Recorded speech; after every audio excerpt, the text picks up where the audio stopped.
दोस्तों, स्वागत है आपका गुरु कंपटीशन क्लासेज में। आज हम square root and cube root का एक नया कंसेप्ट लेकर आए हैं जो परीक्षा की दृष्टि से बहुत ही महत्वपूर्ण होगा। जितने भी आगामी परीक्षाएं आने वाली हैं आपके उन एग्ज़ामों के लिए ये जो टॉपिक है, जो आज का जो कंसेप्ट बताने वाले हैं, वो बहुत ही महत्वपूर्ण है मित्रों। तो आप बने रहिए और पढ़ते रहिए गुरु कंपटीशन क्लासेज के यूट्यूब चैनल पर। और कुछ कंसेप्ट हैं जो आते ही हैं परीक्षा में। चैप्टर वही चल रहा है,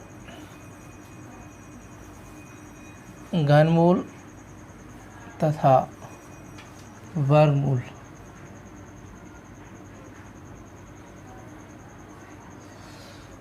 तो आपने ये कंडीशन इस तरीके से अप्रोच देखी होंगी, 6 + 6 + √6 ... इन्फिनेटिव। इधर पॉजिटिव डाल लो और इस साइड में डाल लो नेगेटिव।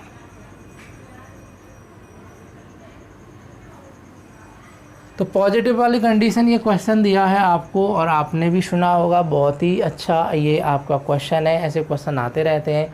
कुछ क्वेश्चन आपके बहुत सारे इम्पोर्टेंट क्वेश्चन है इसमें जो हम कराने वाले हैं। तो यहाँ से देखें, आपने सुना होगा ऐसी कोई संख्या आ जाए पॉजिटिव और देखो ये ध्यान रखना, जो आपका जो सिंबल है वो एक जैसा ही होना चाहिए और नंबर्स जो होना चाहिए, जो संख्या है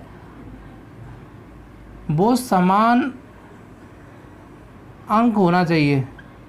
कैसा अंक? इस वाले कंसेप्ट में समान अंक होना चाहिए, एक जैसा अंक होना चाहिए और सिंबल भी एक जैसा होना चाहिए।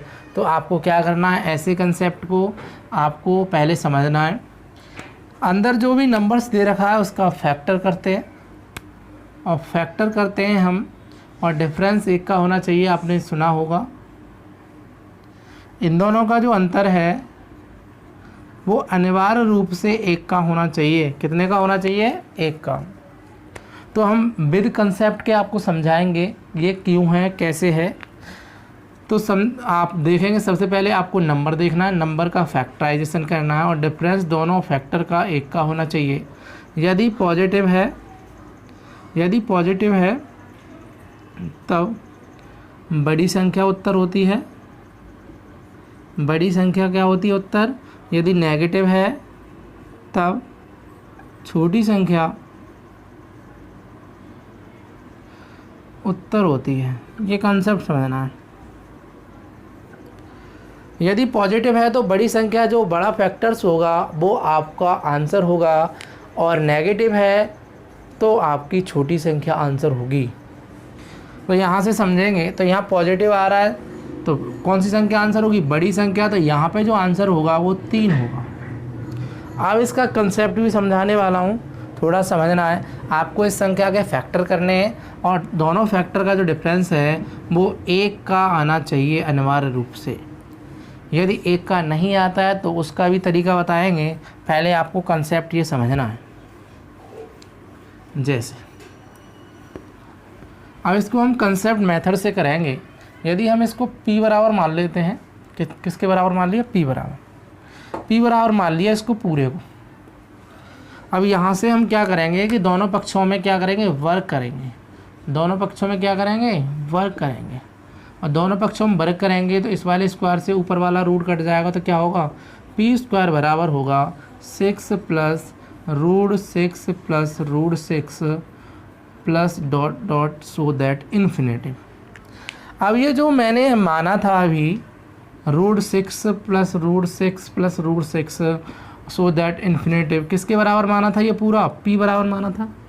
किसके बराबर माना था? p बराबर। तो ये p बराबर हो गया। तो यहाँ से करेंगे तो p² माइनस ये इधर आएगा, बराबर हो जाएगा 6 + p के। तो ये हो जाएगा p² बराबर, ये p इधर ले आओ इसको, p माइनस ये वाला p इधर आएगा और माइनस का 6 बराबर 0। इसका मतलब ये है, ये बन गया द्विघात समीकरण। अब द्विघात समीकरण बन गया तो यहाँ से क्या करना है आपको कि 6 × 6 के ऐसे फैक्टर करो कि आपका फैक्टर का जो अंतर है यहाँ पे वो आपका जोड़ने पर या घटाने पर -1 आना चाहिए।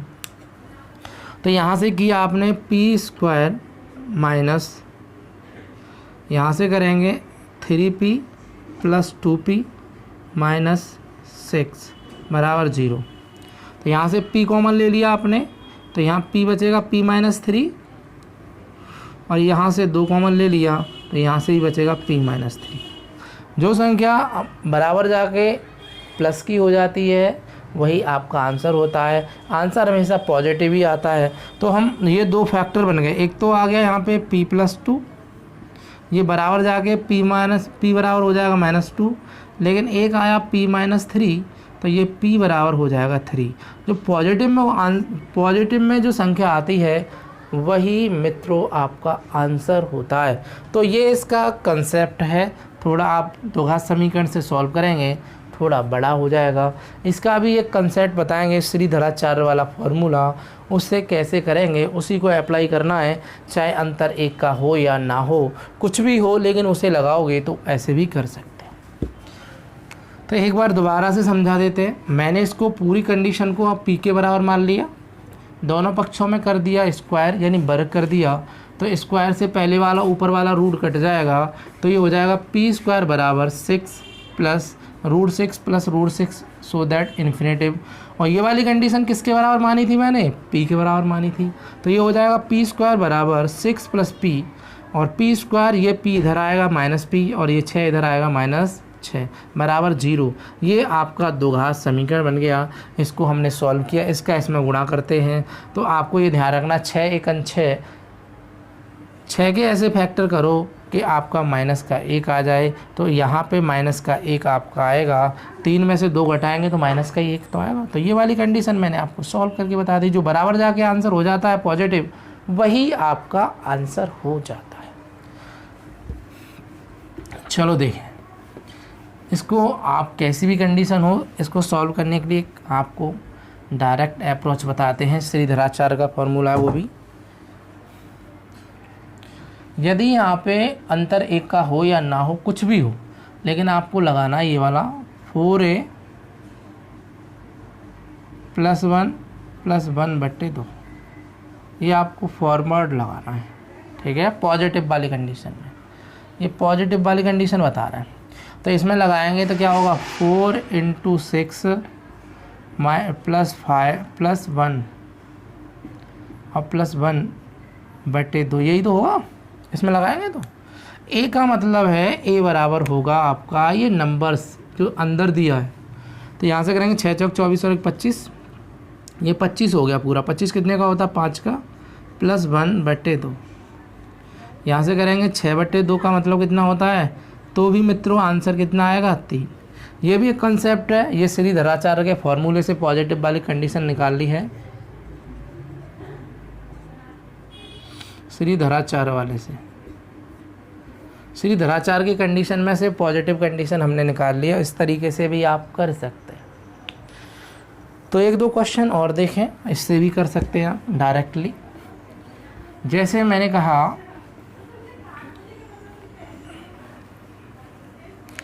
एक नंबर्स दिया है आपका 12 + 12 plus √12 plus ... so that infinitive, ठीक है। अब ये वाली कंडीशन आपकी दी है, अभी पॉजिटिव बता रहे हैं। मैंने कहा डिफरेंस करना है, तो 4 × 3 = 12। इन दोनों का अंतर कितने का होना चाहिए? 1 का। यदि फैक्टराइजेशन से कर रहे हैं तो अंतर 1 का होना चाहिए। पॉजिटिव है तो बड़ी संख्या आंसर हो जाएगी, इसलिए यहाँ पे जो आपका आंसर होगा, परम सत्य आपका आंसर जो होगा वो 4 होगा। कितना होगा? 4। ऐसे ही एक नंबर सॉल्व ले लेते हैं। दूसरा क्वेश्चन आपका ले लेते हैं, आपका 72 + 72 + 72 प्लस सो दैट इन्फिनेटिव। इसके भी करेंगे तो कितना हो जाएगा? 9 8 72, और अंतर भी कितने का? 1 का। तो अंतर 1 का हो और आपका पॉजिटिव कंडीशन हो तो आंसर हमेशा बड़ी संख्या आंसर होती है। तो यहाँ पे जो आंसर हो जाएगा परम सत्य आपका 9 आंसर हो जाएगा। ये परम सत्य आपका 9 आंसर सही है। तो ये पॉजिटिव वाली कंडीशन समझ में आई। वो फॉर्मूला भी ध्यान रखना, उससे भी करेंगे इसको, उससे भी करेंगे 4a बराबर क्या रखेंगे? 72 + 1 और +1/2। तो यहाँ से करेंगे कितना हो जाए 4 दूनी 8 और यहाँ से करेंगे 4 सत्ते 28 और ये हो जाएगा, एक और जोड़ देंगे 289। ये 289 हो गया। 289 आपको पता है 289 कितने का होता है 17 का। 17 प्लस 1/2 तो 17 रे कितना हो जाएगा 18/2। तो फिर भी आंसर कितना आएगा 9। इसमें भी यूज कर सकते हैं, ऐसे भी कर सकते हैं, लेकिन द्विघात समीकरण वाली कंडीशन से आपको नहीं करना है, क्योंकि ये द्विघात समीकरण से ही कंडीशन 3 धरा 4 वाली कंडीशन फॉलो हो रही है।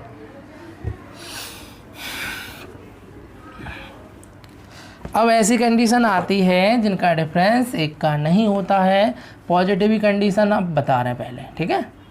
जैसे मैंने कहा आपको 3 plus √3 plus √3 plus dot dot so that infinity. उसके बाद अगला क्वेश्चन ले लिया मैंने √5 प्लस √5 और प्लस √5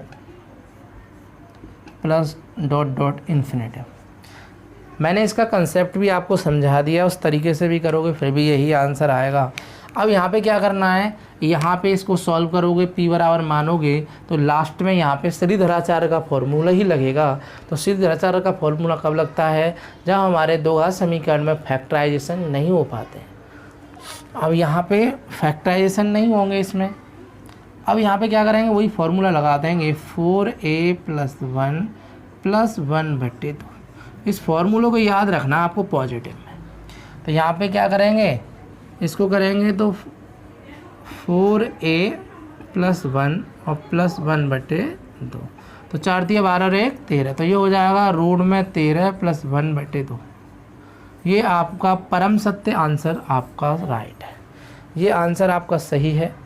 √13 + 1/2। तो √13 देखेंगे कितने के नियरेस्ट है तो आप कर सकते हैं।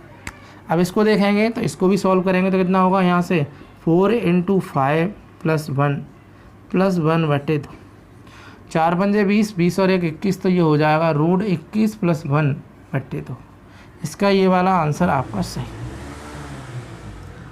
इसको भी p बराबर आप मान के सॉल्व करोगे तो इसके फैक्टराइजेशन नहीं होंगे, द्विघात समीकरण तो बन जाएगा, लेकिन वो हल नहीं हो पाएगा। और हल नहीं हो पाएगा तो उसमें श्रीधराचार्य का फॉर्मूला लगाना है। तो श्रीधराचार्य का फॉर्मूला हमने पहले ही आपको डायरेक्टली पॉजिटिव वाली कंडीशन बता दी है, तो आपको यहाँ से कंसेप्ट आपको समझना है।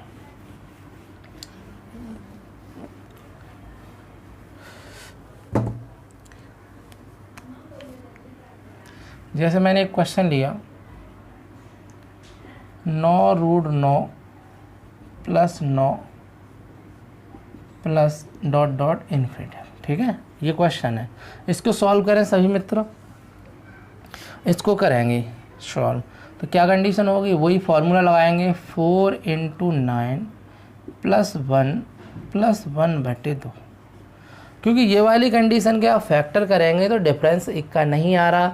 जहाँ डिफरेंस एक का नहीं होता है वहाँ आपका द्विघात समीकरण आपका बन तो जाता है, लेकिन उसके फैक्टराइजेशन नहीं हो पाते। जब फैक्टराइजेशन नहीं होते हैं उसके बाद ही तो हम श्रीधराचार्य का फॉर्मूला लगाते हैं। तो ये कंसेप्ट तो आप देखा होगा, आपने 8, 9, 10 में आपने पढ़ा होगा ये वाली श्रीधराचार्य का फॉर्मूला। तो यहाँ से करेंगे 4 में 36 और 1 37। तो ये हो जाएगा √37 + 1/2। और मैंने यानी पॉजिटिव तो हो गई। अब देखेंगे नेगेटिव कंडीशन। नेगेटिव कंडीशन क्या कहती है इसमें, जैसे मैंने क्वेश्चन लिया 132 - 132 माइनस रूट में 132 minus dot dot so that infinity. दूसरा लिया मैंने 2 माइनस रूट में 2 माइनस रूट में 2 सो दैट इन्फिनिटी, ठीक है। एक थर्ड वन क्वेश्चन ले लिया आपका 20 माइनस रूट में 20 माइनस रूट में 20 सो दैट इन्फिनिटी, ठीक है। 3 क्वेश्चनों से आपको ये कंसेप्ट समझना है।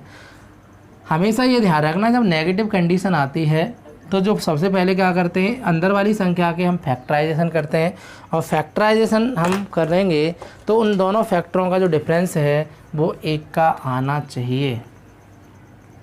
तो यहाँ से करेंगे, इसके फैक्टर करेंगे तो 11 × 12 हो रहा है, नहीं 11 दूनी 22, 11 1 11 2 13, तो 11 और 12 हो रहा है, तो नेगेटिव है, और नेगेटिव है तो कौन सी संख्या, और अंतर भी 1 का है, अंतर भी कितने का है, 1 का, अंतर 1 का आ रहा है, और नेगेटिव है तो नेगेटिव है तो कौन सी संख्या आंसर हो जाएगी, छोटी, तो यहाँ पे जो आंसर होगा वो हो जाएगा 11।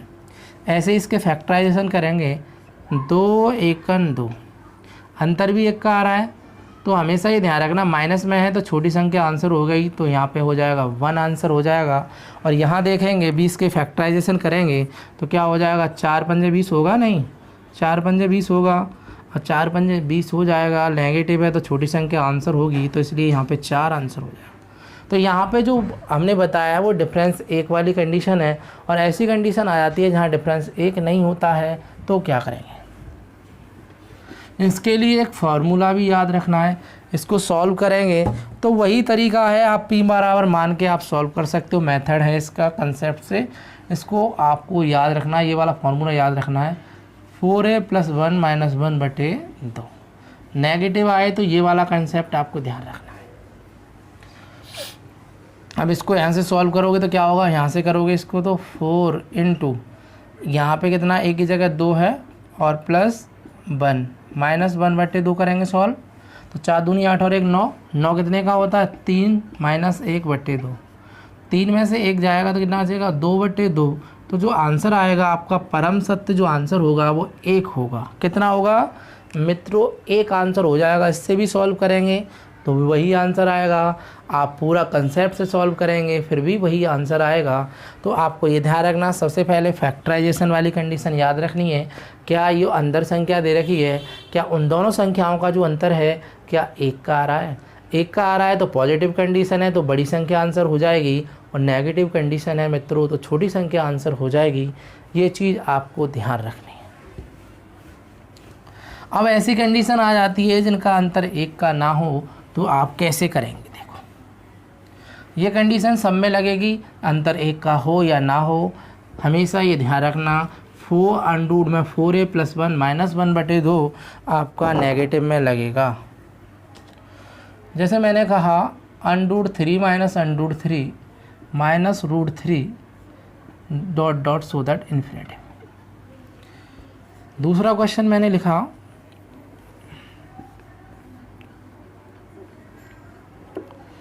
4 - 4 - 4 √4 -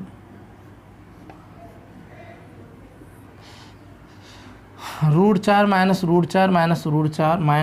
- √4 ... सो दैट इन्फिनिटी। दोनों क्वेश्चनों को समझना है आपको बस। अब यहाँ से इसको सॉल्व करेंगे तो फॉर्मूला वही लगाना है, 4a की जगह कितना आएगा 3 + 1, यहाँ पे -1/2। अब देखो यहाँ ध्यान रखना, नेगेटिव आ रहा है तो यहाँ नेगेटिव आएगा, और पॉजिटिव आ रहा है तो यहाँ पॉजिटिव आएगा, यही चेंज होगा। ये वाली कंडीशन सेम रहने वाली है, ये ध्यान रखना। तो 4 × 3 = 12 और 1 13, तो ये हो जाएगा रूट में 13 - 1/2। अंडरूट 13 का आप स्क्वायर रूट निकालोगे, उसके बाद 1 घटाओ, उसके बाद 2 का भाग देंगे तो आपका एक्यूरेट आंसर आ जाएगा। लेकिन 90% आपके जो ऑप्शन होते हैं उनमें जो आंसर होता है वो इसी तरीके से आंसर होता है। यदि ऐसा मैच नहीं खाए तो आप स्क्वायर रूट ले सकते हैं। इसको देखेंगे तो इसको भी ऐसे ही करना है। तो 4 × अब देखो ये ध्यान रखना, a की वैल्यू कितनी है 4 + 1 - 1/2, 4 × 16 = 17, तो ये हो जाएगा रूट में 17 - 1/2। तो ये आपका राइट आंसर हो जाएगा। तो मैं आशा करता हूँ कि आप सभी के नेगेटिव और पॉजिटिव वाले कंसेप्ट पूरे समझ में आए होंगे। चलो आगे एक थर्ड कंसेप्ट लेके चलते हैं। अगला 2 कंसेप्ट तो मैंने बता दिए हैं, पॉजिटिव और नेगेटिव। और इसमें कंडीशन चलते हैं आपके मल्टीप्लिकेशन वाली कंडीशन। अब कभी कभी क्वेश्चन आ जाता है, थर्ड कंडीशन है इसमें, कभी कभी इस तरीके से क्वेश्चन आ जाता है।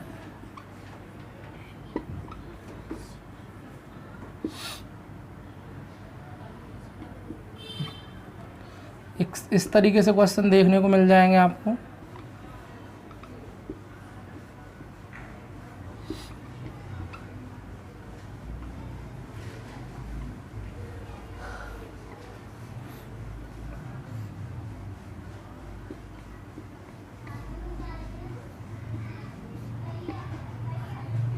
इस तरीके से मित्रों आंसर मिल जाए, क्वेश्चन मिल जाएंगे देखने के लिए।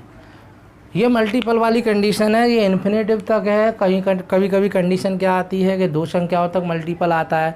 तो हम सारे कंसेप्ट आपको बताने वाले हैं, जो अच्छे अच्छे क्वेश्चन आपके आते हैं वो सारे क्वेश्चन आज हम बताएंगे इस वाले वीडियो में, इस वाली क्लास में हम सारे कंसेप्ट बताएंगे आपको, तो बने रहिए।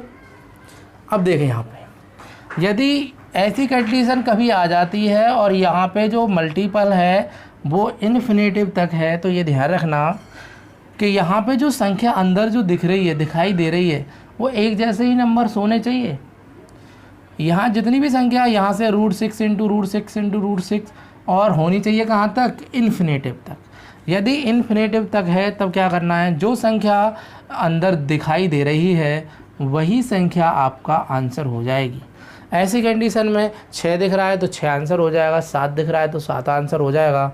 लेकिन मित्रों ये कंडीशन इन्फिनेटिव तक होनी चाहिए। जैसे यहाँ पे 7√7 इंटू √7 दिख रहा है तो यहाँ पे 7 आंसर है, और यहाँ पे √11 into √11 into √11, so that infinitive तक होना चाहिए, तो यहाँ पे 11 आंसर है मित्रों। ये आपका आंसर आ गया। विदिन आप बिना पेन उठाए आप आसानी से निकाल सकते हो, आपको पेन की भी आवश्यकता नहीं पड़ेगी, आप बहुत जल्दी से जल्दी आप आंसर दे सकते हो। अब देखो इसको कंसेप्ट में बता रहा हूँ, इसका मेथड कैसा मेथड है, इसका कंसेप्ट देखें। इसका मेथड यानी कंसेप्ट क्या है इसका, ऐसा क्यों होता है, क्या कारण है। जैसे मैंने कहा इसको मैंने p के बराबर मान लिया मित्रों। किसके बराबर मान लिया, इसको p के बराबर मान लिया। अब मैंने कहा इसको p के बराबर मान लेते हैं। अब इसको p के बराबर मान लेंगे तो दोनों पक्षों में वर्ग करेंगे तो इधर भी स्क्वायर करेंगे मित्रों, और इस साइड भी दोनों पक्षों में वर्ग करने पर इधर भी वर्ग किया तो इधर भी कर। अब ये वाली जो p है वो इसके बराबर, यानी जो लेफ्ट हैंड साइड है, यानी LHS ये RHS के बराबर है, राइट हैंड साइड के बराबर है। जब हमने इधर इसका वर्ग कर लिया और इसका वर्ग कर लिया तो दोनों संख्याओं पर कोई प्रभाव नहीं पड़ेगा, दोनों इक्वल ही रहेंगी नहीं। अब ये क्या हो जाएगा, यहाँ से p² बराबर स्क्वायर से ये ऊपर वाला रूट कट जाएगा, तो यहाँ आएगा 7 इंटू आपका √7 इंटू √7 इंटू डॉट इन्फिनेटिव। ये कंडीशन तो आई। अब मैंने ये जो p बराबर माना था वो क्या माना था, √7 into √7 into √7, so that infinitive तक। ये वाला जो मैंने माना था, ये जो माना था मैंने, ये p के बराबर माना था। इतना जो भाग माना था वो किसके बराबर माना था मित्रों, p के बराबर माना था। तो यहाँ से क्या हो जाएगा, ये हो जाएगा p² बराबर 7 इंटू p। तो यहाँ से हो जाएगा, एक p से p कट जाएगा, यहाँ p बचा, तो p बराबर कितना आएगा मित्रों, p बराबर आएगा 7। ये इसका कंसेप्ट है आपका। और यहाँ से डायरेक्ट भी निकाल सकते हो, p बराबर 7, ऐसी कंडीशन आएगी तो डायरेक्ट भी निकाल सकते हो, ये इसका कंसेप्ट भी है।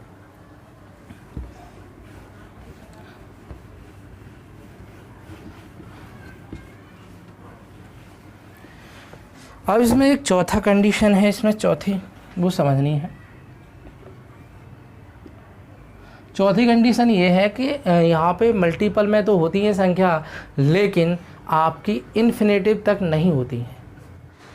देखें आपका चौथा कंसेप्ट क्या है, मल्टीपल में ही जैसे कभी कभी इस तरीके से कंडीशन आ जाती है 2 इंटू 2 और पूछा है बराबर क्या होगा। ऐसे क्वेश्चन आ जाते हैं मित्रों, क्वेश्चनों में बहुत थोड़ा घुमाते हैं। अगर मान लो आपको आता है फिर भी थोड़ा बहुत आप कन्फ्यूजन में रहते हैं, तो मैं आपको सारा कन्फ्यूजन दूर कर दूंगा विद कंसेप्ट से, तो आपको देखना है।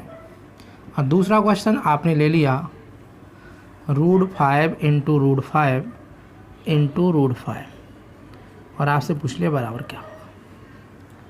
उसके बाद तीसरा क्वेश्चन ले लिया √7 इंटू √7 इंटू √7 इंटू √7।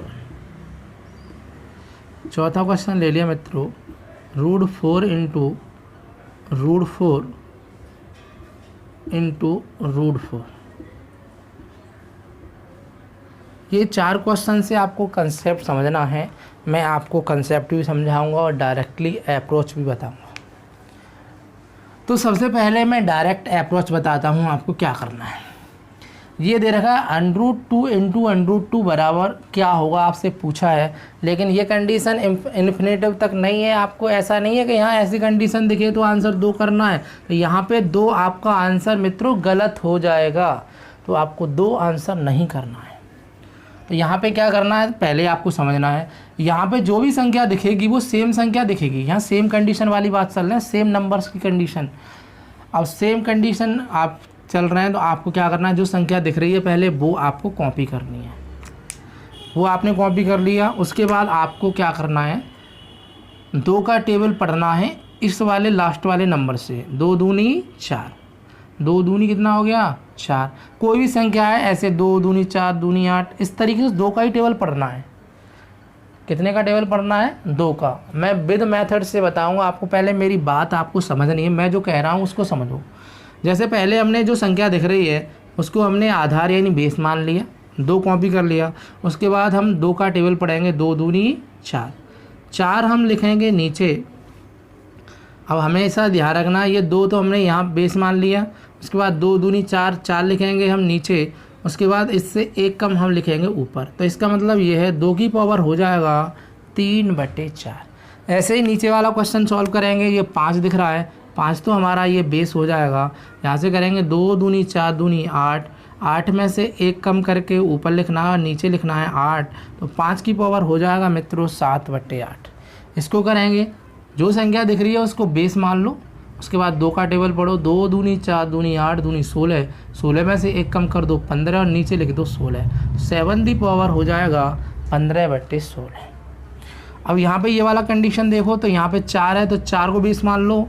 यहाँ से करेंगे 2 दूनी 4 दूनी 8, 8 में से 1 कम करेंगे तो 7/8, यानी कि 4 की जो घात है वो 7/8 ही आपका आंसर है। ऐसा क्यों है, ये कैसे आया, ये मैं आपको कंसेप्ट के द्वारा विद मेथड से आपको बताने वाला हूँ। तो ये कॉपी कर लिया सभी मित्रों ने। चलो देखिए, इसका कंसेप्ट बता देता हूँ, क्योंकि आपको किसी चीज़ का आपको शॉर्ट ट्रिक तो आती है लेकिन उसका कंसेप्ट भी आना ज़रूरी है। जैसे क्वेश्चन दिया है आपका √2 इंटू √2, इसका कंसेप्ट समझ लो मित्रों। बराबर क्या होगा, क्योंकि आप डाउट में ना रहें इसलिए मैं कंसेप्ट के साथ बता रहा हूँ आपको। इसका कंसेप्ट, इसको हम p के बराबर मान लेते हैं। किसके बराबर मान लेते हैं मित्रों, p के बराबर मान लेते हैं। अब p के बराबर मैंने ये मान लिया। अब मैंने लिखा ये p बराबर √2 इंटू √2 हो जाएगा। अब हम दोनों पक्षों में वर्ग करेंगे, तो वर्ग करेंगे मित्रों तो वर्ग हो जाएगा p², यहाँ पे स्क्वायर करेंगे तो ये हो जाएगा p² बराबर, स्क्वायर से रूट कट जाएगा, 2 इंटू √2 बचा, यही तो बचा। उसके बाद हम दोबारा से, हमें ये यहाँ से बात क्लियर करनी है रूट वाली, यहाँ रूट आना नहीं चाहिए। एक भी ऑप्शन में आपको रूट नहीं मिलेगा तो रूट नहीं आना चाहिए, तो ये कंडीशन क्या हो जाएगी। फिर क्या करेंगे, दोबारा से दोनों पक्षों में वर्ग करेंगे, दोनों पक्षों में क्या करेंगे वर्ग, फिर से करेंगे, फिर से वर्ग करेंगे। आप इस तरीके से करेंगे तो इसका क्या हो जाएगा, 2 दूनी 4, तो p की घात हो जाएगी 4 बराबर हो जाएगा, यहाँ से 2 की घात 2 हो जाएगा और इस वाले स्क्वायर से ये रूट कट जाएगा इंटू 2 की घात 1। तो यहाँ पे क्या हो जाएगा, ये हो जाएगा मित्रों p की घात 4 बराबर हो जाएगा 2 की घात कितना, गुणा में घातें जुड़ जाती हैं और 2 की घात हो जाएगा 3। और हमें क्या करना है, ओनली p के बराबर निकालना है। ये p के बराबर ही तो माना है, p की वैल्यू निकालनी है। जब हम p की वैल्यू निकालेंगे तो p के जो ऊपर जो नंबर्स है, पावर्स में जो नंबर है,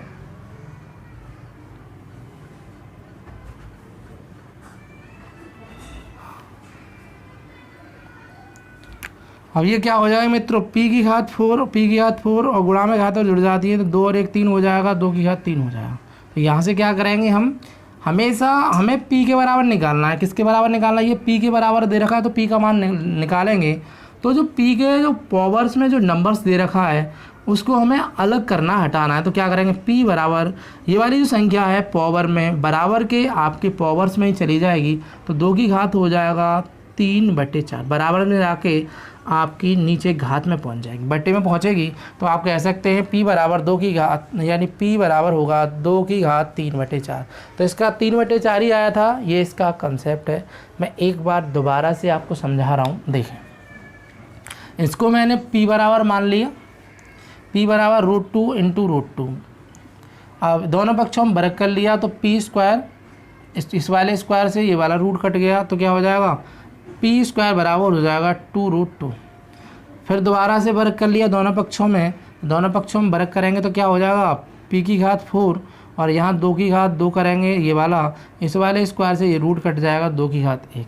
तो ये हो जाएगा p की घात 4 बराबर आपका 2 की घात 3। हमें ओनली p चाहिए, क्या चाहिए, p बराबर निकालेंगे तो ये वाली जो संख्या है, ये पावर है, बराबर वाली संख्या के आपके नीचे पहुंच जाएगी बटे में, तो p बराबर हो जाएगा 2 की घात 3/4। ये इसका आपका आधार है।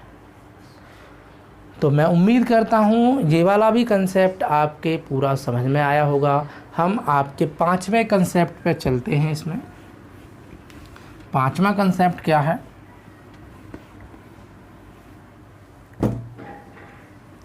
कंसेप्ट 5वां कंसेप्ट इस तरीके से संख्या आती हैं आपकी, पहले पॉजिटिव आ जाए, फिर नेगेटिव आ जाए, फिर पॉजिटिव आ जाए, फिर नेगेटिव आ जाए। जैसे एक कंडीशन है इसमें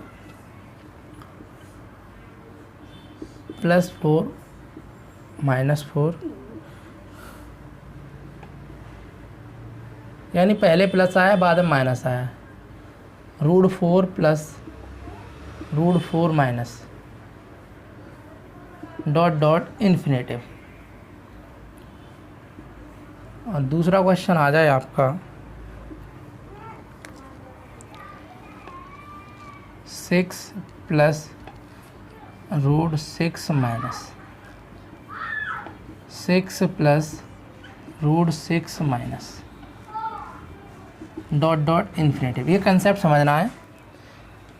पहले प्लस है, उसके बाद माइनस है, संख्या एक जैसी है, लेकिन यहाँ पे पॉजिटिव नेगेटिव की आपकी एक श्रेणी बन रही है, उसको आपको समझना है। ये आपकी पॉजिटिव नेगेटिव से कंडीशन आपकी बन रही है। चलो, आप मित्रों से अनुरोध है इस वाले क्वेश्चन को सॉल्व करें जल्दी से।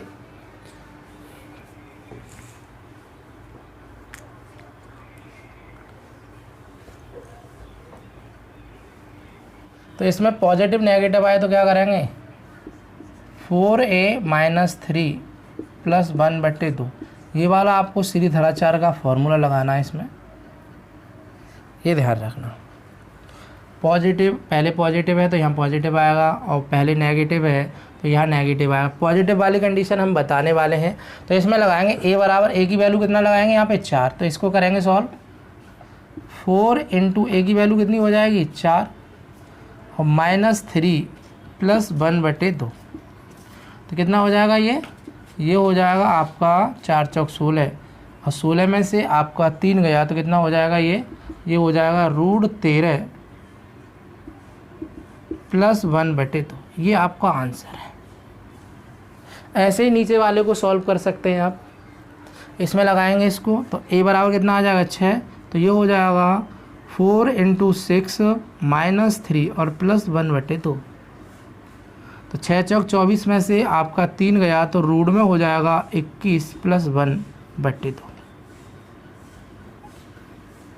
ये पॉजिटिव, पहले पॉजिटिव है उसके बाद नेगेटिव है, इसमें ये वाला फॉरवर्ड लगेगा, ये याद रखना है। ठीक है, कैसे आया, क्यों आया, ये आप बराबर मान के कर सकते हो। ठीक है, मेथड से।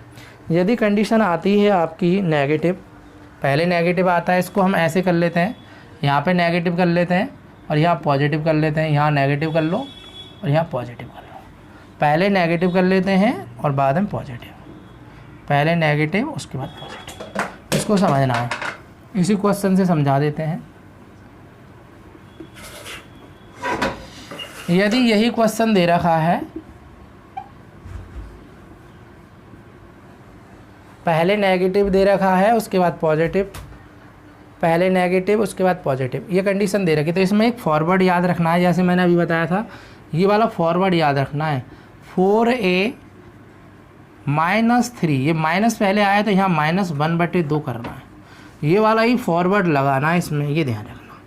नेगेटिव में -1 यहाँ पे आएगा और पॉजिटिव में +1 आएगा, ये कंसेप्ट है इसका। तो इसको सॉल्व करेंगे तो मित्रों क्या आएगा, यहाँ से 4 एक ही जगह 4 रखेंगे और माइनस करेंगे 3 और माइनस करेंगे 1/2। तो 4 चौक 16 में से 3 गया तो आपका होगा √13 - 1/2। यहाँ से करेंगे इसको सॉल्व तो 4 × 6 -3 -1/2। यहाँ करेंगे 6 चौक 24 में से आपका 3 जाएगा तो हो जाएगा √21 - 1/2। इसको पूरा सॉल्व करेंगे, आप निकाल सकते हो। ये नॉन परफेक्ट आपका स्क्वायर रूट है। 90% ऑप्शन में यही आपके आंसर मिलेंगे। यदि आंसर मैच नहीं खाता है उसके बाद आपको स्क्वायर रूट लेना है। ओके, अब हम कंसेप्ट चलते हैं छठे कंसेप्ट पर। इसका आपका छठा कंसेप्ट समझना है। क्या कंसेप्ट है? कंसेप्ट नंबर आपका है 6। इस तरीके से कंडीशन कभी दिख जाए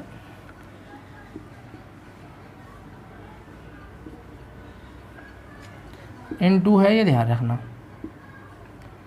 * कर लो आप डायरेक्टली।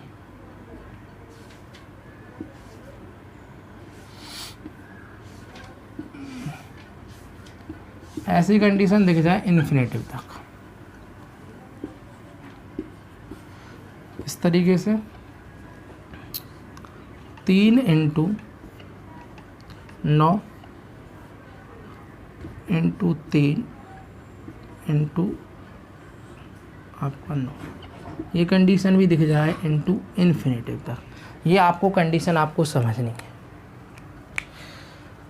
सबसे पहले ये ध्यान रखना, आपको एक पेयर्स देखना होता है कि आपका जो पेयर है वो कहाँ तक बन रहा है।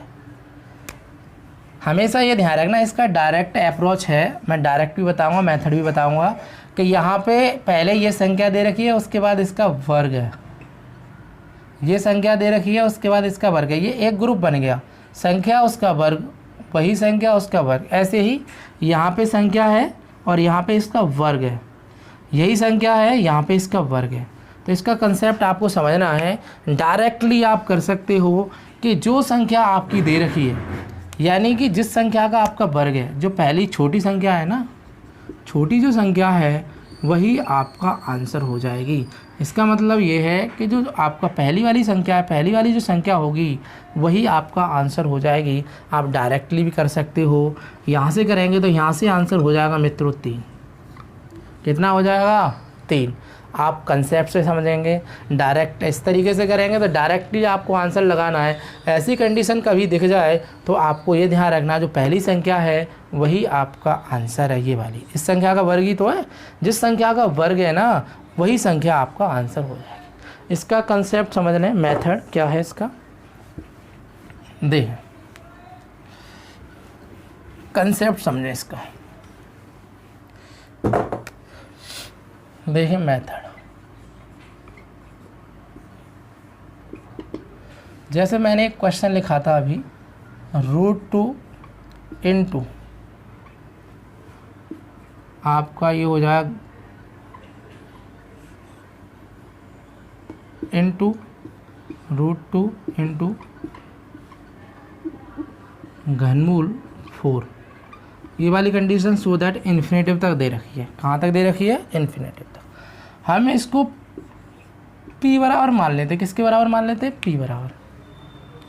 इसको हमने p के बराबर मान लिया। इतने पहली वाली कंडीशन समझनी है, जो एक जैसी कंडीशन है, बार बार एक जैसी कंडीशन बन रही है, तो p बराबर मान लिया और p बराबर मान के हमने कर दिया दोनों पक्षों में क्या कर दिया? वर्ग। क्या कर दिया मित्रों? वर्ग। वर्ग करेंगे तो ये कितना हो जाएगा? p² बराबर जो होगा वो आपका, इससे आपका रूट कट जाएगा तो हो जाएगा 2 ×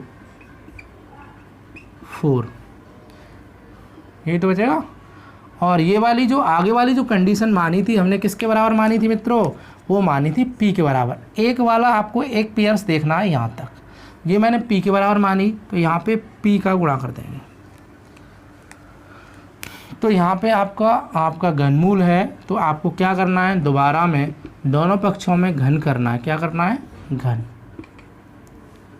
तो यहाँ से करेंगे ये हो जाएगा 2 3 6 पी की घात 6 हो जाएगा, और इसको करेंगे तो 2 की घात 3 हो जाएगा, और यहाँ से करेंगे ये, इससे ये कट जाएगा, इनटू हो जाएगा ये 4p। अब इस वाले p से एक p कट जाएगा तो ये हो जाएगा p की घात 5। अब p की घात 5 हो जाएगा, इसका मतलब ये है 2 की घात 3 इंटू, यहाँ से करेंगे ये जो 4 है वो 2 की घात 2 है, इसका मतलब ये है p की घात 5 बराबर 2 की घात 5। p के बराबर निकालना है, यहाँ पावर सेम मिल रही हैं तो p बराबर कितना आ जाएगा, बेस देखना है तो 2। यहाँ से भी आंसर आप कर सकते हैं, ये इसका कंसेप्ट है। लेकिन मैंने आपको बताया था कि जो संख्या छोटी होती है वही आपका आंसर होती है। तो मैं उम्मीद करता हूँ सभी मित्रों से, सभी छात्रों से कि आप सभी के ये जो आपको 6 टाइप बताए हैं ये आप सभी को समझ में आए होंगे। यदि आपको वीडियो अच्छा लगे तो वीडियो को लाइक करें, शेयर करें तथा सब्सक्राइब करें। जय हिंद, वंदे मातरम।